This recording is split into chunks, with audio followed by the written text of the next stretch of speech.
All that's left is Gamestetic Game of the Week. I will be taking this one again. Yep. You seem pretty excited about it. I am, and I'm excited about it for a certain reason. And I gotta say, I wanted to wait on this, but the unfortunate problem is I don't know when that dude's coming back. I don't know when that dude's coming back, Zach, the other co-host of the show. So for today's Gamestetic Game of the Week, this is going to kind of be a two-parter because it's going to be Gamestetic Game of the Week. Because I will say, yes, it is Gamestetic Game of the Week. 1,000%. It's something you should go try out and play. But it's also going to be a little bit of a game review at the same time because the time has come after years of memes. Your boy has played Alan Wake, and it is Gamestetic Game of the Week. I knew you were doing that. Yeah, let's go. I finally played it. No, so I didn't tell you guys, one of the games that I got for Christmas was Alan Wake 2 that has Alan Wake Remastered, and I kept that one close to the chest. And I was like, I'm going to play this. I'm going to hit him with it at Gamestetic Game of the Week. So it's kind of a mix because you should go play it. I'll go ahead and establish that. You should play it, but it's also a little bit of a game review as well.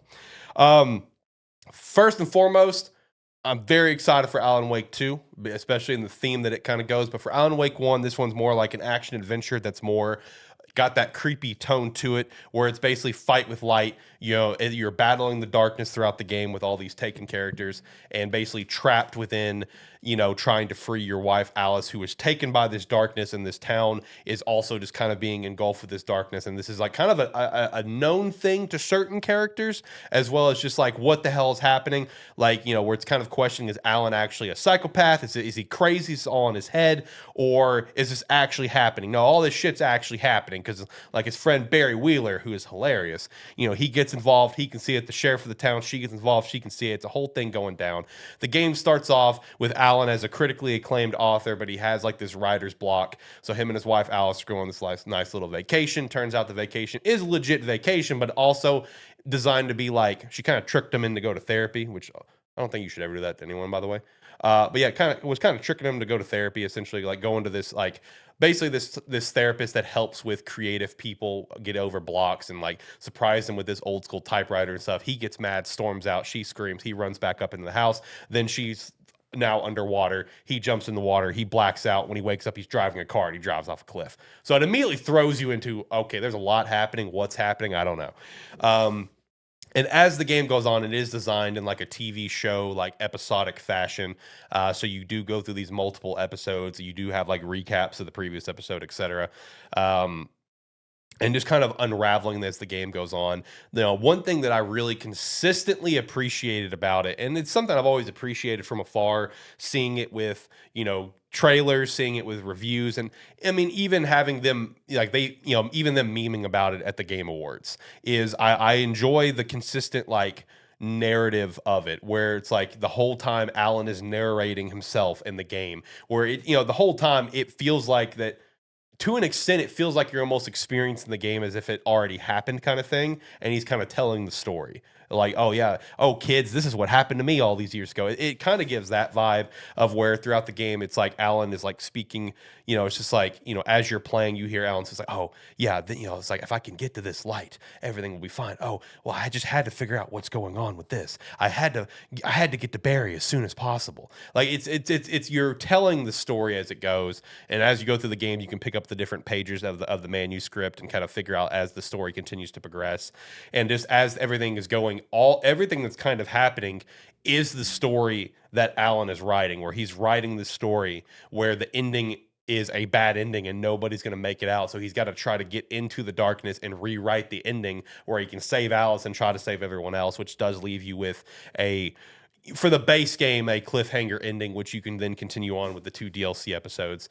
You know, the game itself, it's a really interesting experience going through it from the narration side of things. The fight with light is a very interesting concept. The story itself, this is where we're getting a little bit more review phase, is I think fine. Like I don't know if it's just age or not, but like I thought, like everyone says this is one of the greatest like narrative games ever. Like, it's fine. I enjoyed my time. The game definitely shows some age. The combat definitely was a slog as the game went further, but I still got through it and I still enjoyed it. The voice acting is definitely showing its age. Very funny though if you play it for the first time in 2026 because it's so unserious. Like even Christina would comment every once in a while. She's like, "This game is so unserious with its voice acting." I'm like, "Oh yeah, it is. Oh yeah, it is. It is so over the top and so like monotoned at times, or it is interesting with the voice acting approach." So, like, it was funny for me, but it did kind of take away some elements for me where I was able to appreciate it from a comedic standpoint, but not where it feels super serious to the situation, you know, because it's like it almost feels like it's like you're just yelling to yell and not yelling with passion behind it, you know? You get what I'm saying? Yeah. So it was kind of off-putting sometimes, but it was funny. Again, the combat was not the greatest. It was interesting for a little while. It does become kind of a slog as the game goes on, but the story is fun, you know, as you unravel everything going on, as well as unravel a little bit of the story with another character of the past that kind of went through a lot of the same stuff that you went through. That kind of gets depicted in the later chapters as well, the later episodes.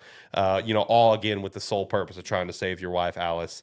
And you know, I will say I have not actually done the 2 DLC episodes yet, and I did kind of read some reviews that apparently they add some entirely new gameplay mechanics to those. So that's cool. I'll go check that out before I start Alan Wake 2. But it was a fun time. I will say, for me personally, Alan Wake is one of the greatest examples of a solid 7, maybe 8 out of 10 game. Like it's right down the middle. This was a good game that I recommend, but it's not.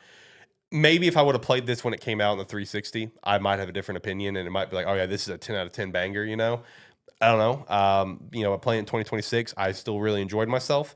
I will say I'm very excited for 2 because of the direction that the 2 kind of goes into. Because 1 is more that action adventure, while 2 is more like that survival horror. So I'm really excited to play 2 because 2 is the whole reason why I wanted to get this monkey off my back.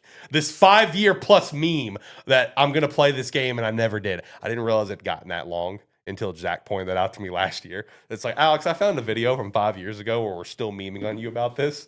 So I'm glad I got the monkey off my back. It was one of those, playing the game was more side of obligation of that meme, and I really want to play 2. Like I am like even before I decided I want to try to get my hands on this game soon. I've been excited for 2 for a while. 2 looks like so much fun. So I had to get the monkey off my back of all right, I gotta get this game out of the way so I can hop over to the second one, as well as tell the boys that I finally did it. Took a little too long. Not much to brag about, but I finally did it. Alan Wake, Gamestetic Game of the Week. It is fun. Go play it. Now it's my time to steal your thunder on Mass Effect. Yeah, I know. Yeah, now it's your time to step up and randomly play Mass Effect and not tell me. Maybe I've already played it. Possibly. I mean, I beat Alan Wake like 2 weeks ago, and I'm 2 or 3 weeks ago. I'm keeping that. I kept that one close to the chest. I was waiting for the right time, and I'm like, oh, you know what? Let's go ahead and do it. I'll have to send it to Zach. Hey, let me just put it this way. It's been downloaded on my computer for a while. Oh, there we go. It's progress, baby. We're getting there. I've had it downloaded and ready to go for a while. Oh, let's go. We're getting there. We're almost there. We're almost there.